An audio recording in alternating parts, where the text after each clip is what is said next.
ঋতুরাজ বসন্ত।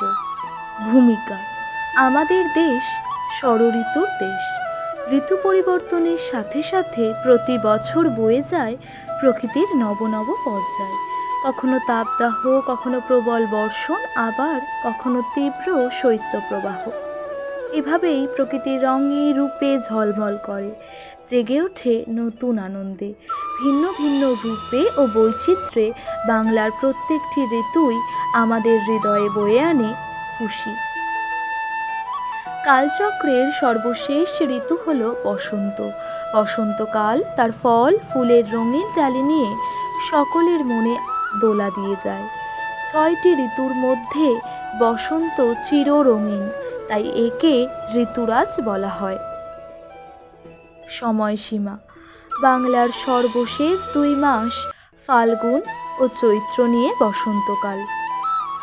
প্রাকৃতিক রূপ: বসন্তের সৌন্দর্য, শোভা, নাতিশীতোষ্ণ আবহাওয়া আমাদের মনকে আনন্দে ভরিয়ে দেয়। পাতা ঝরা গাছে নতুন পাতা, আম গাছের মুকুল, গাছে গাছে কৃষ্ণচূড়া, পলাশ, শিমুল ফুলের মেলা, চারিদিকে কোকিলের কুঞ্জন, দক্ষিণা বাতাস বয়ে আনে বসন্তের আগমন বার্তা। ফুলে ফুলে দেখা যায় রঙিন প্রজাপতি, মৌমাছির আনাগোনা।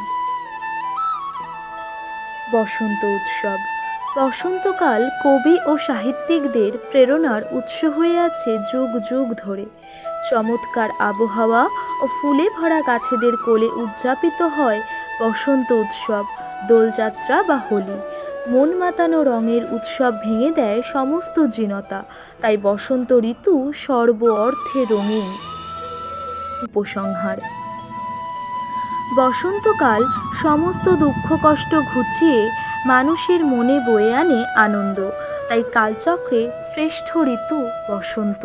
প্রকৃতির রাজ্যে শীতের পরে বসন্তের আগমন ঘটে, চারিদিকে খুশির স্পর্শ অনুভূত হয়। গাছে গাছে নতুন পাতা, ডালে ডালে ফুলের মেলা, দক্ষিণা মৃদুমন্দ বাতাস, সব কিছুই বয়ে আনে নতুন শুরুর আগমন বার্তা। তাই যাবার আগে বসন্ত উপহার দিয়ে যায় নতুন একটা বছর।